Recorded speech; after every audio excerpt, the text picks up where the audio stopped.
Welcome everyone to the top 3 traps in the Caro-Kann Defense. This opening starts with e4, c6. The main moves here for white are d4, black typically responds with d5, and then white plays the advanced variation, which is e5.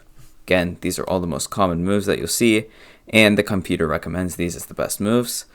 Black typically plays bishop f5, and here usually in Grandmaster games and just overall online and things like that, white will play knight f3. However, there's also a very tricky variation, which is h4, the tall variation.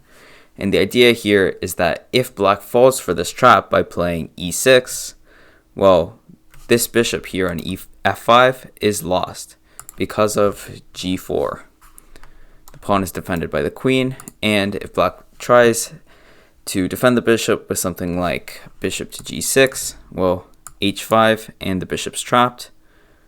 And if black tries to keep running with something like bishop to e4, well, f3.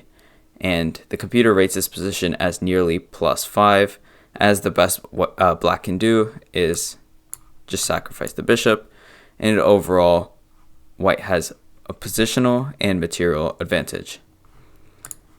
The second trap that we're going to look at comes from the same opening.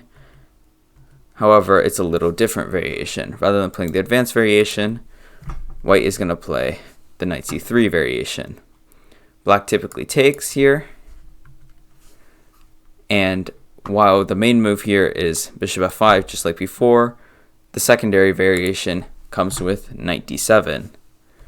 And white can play queen to e2, setting up a very, very deadly and famous trap. And the idea here is that if black plays a move like knight g to f6, black's whole idea, which is to take and take back with the knight, well, there's a really nice smother mate here with knight to d6. Black is in check, but black can also not take because of the pin, and the black king has nowhere to go. So if you look over here, black king's only escape was through d7, but after knight d7, even this escape is cut off, and in the end, white can win with a really nice smother mate in 6 moves.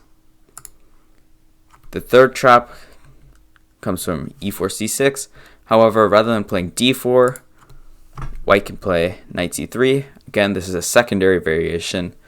If black plays something like d5, continuing with the plan to strike back in the center, white can actually play knight f3, which is known as the two knights defense. If black takes this pawn, white simply just takes back. The main move here is bishop to f5.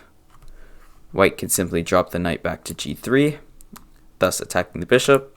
If black tries to move the bishop to g4 to attempt to get a pin on this knight on f3, well, white can set up a very deadly trap with bishop to c4. And now, if black plays something like knight f6, for example, well, there's actually a really, really nice move, and that is knight to e5. Giving up the queen, because if black takes, bishop takes f7 is checkmate. Black is in check because of the bishop's defended by the knight, and black's only escape square, which is d7, just like before, is cut off.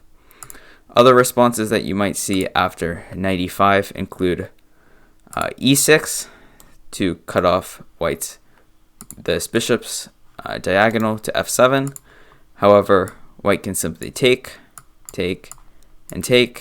and it's a very, very good position, both material-wise and positionally. White should be able to win this pretty easily. And the final thing is that black can play bishop to e6, which is the computer's best move. You would think this saves black, as now the bishop isn't under attack and it cuts off the diagonal to f7. However, white can actually just take, and castle, and the computer puts this position at +6 almost, just because it's just such a good position. I mean, these two doubled pawns, especially this pawn in e6, is going to be a huge liability, something like rook e1, d4, c3, and then bishop to g5. And it should be a pretty easy win for white. I hope you guys enjoyed this video on the top 3 traps from the Caro-Kann Defense.